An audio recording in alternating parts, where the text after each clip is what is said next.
The Chumash lists the Jewish holidays twice. In the first listing, Rosh Hashana is called Zichron Teruah, literally remembrance blast, and in the second listing, more simply as the Day of Teruah.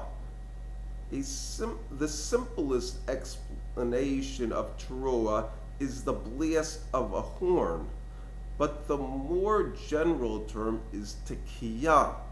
Teruah denotes a herald, and Israel is described as the herald of the king. One of the functions of a Jew is to trumpet the coming of the Holy One, blessed be He. A shofar is a specific type of horn, a ram's horn as opposed to a metal trumpet. This is the distinctive practice of Rosh Hashanah, and it is reckoned as a mitzvah from the Torah to listen to the shofar on this day because it is literally called Day of the Horn Blast. The shofar is played at various times during the service, and the formal sounding follows the Torah reading of the holiday. At the conclusion of its sequence, a verse from Psalms is recited. Happy is the people that knows the heralding of Hashem. In the light of your face they will walk. The context of the psalm is the actions and sights in the physical world where the presence of the Creator can be sensed and His future deeds can be perceived. The use of the verse in the liturgy, though, is the actual sound of the shofar. Therefore, it is appropriate to understand something about this sound. The shofar is not really a musical instrument. At best, it can be compared to a drum. The tone can be varied slightly, but not enough to produce a melody.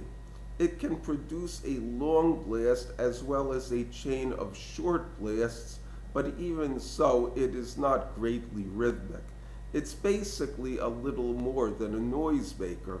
Children love it and will cheerfully blow this horn, especially on Rosh Hashanah. It has other functions too. For example, to sound an alarm, simple military communications, and to dramatically focus attention. All of these are relevant to Rosh Hashanah, but the cheerful sound expressing joy is the most important one. A section of the Musaf for the high holidays is about the shofar. It starts with how it was used to dramatically focus the nation's attention during the giving of the Ten Commandments on Mount Sinai. It then brings various verses from the book of Psalms in which the shofar is an instrument of celebration before Hashem. With trumpets and the sound of the shofar, make a blast before the King Hashem. Blast at the start of the month, the shofar, on the new moon, the day of our celebration. The idea is to cheerfully start the new month. Praise Him with the blast of a shofar. These psalms are musical as well, but they do include the idea of a cheerful, dramatic entrance. It then describes the gathering of the exiles of Israel, starting with the blast of the great shofar. The section Shofros ends with the section from the Chumash on the days of your celebrations, holidays, and starts of a new month. You will make a blast with your trumpets, as well as on your burnt offerings and peace offerings, and it will be for you a remembrance before the Lord. The idea is that we need to know how to properly make noise. At times, music is too sophisticated. Cheering and clapping are also important, but sometimes we need something a bit more. This is the blast of a horn.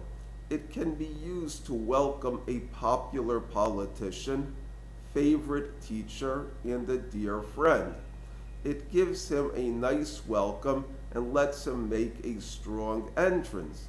In addition, it rouses our memories of the past and our hopes for the future. Thank you.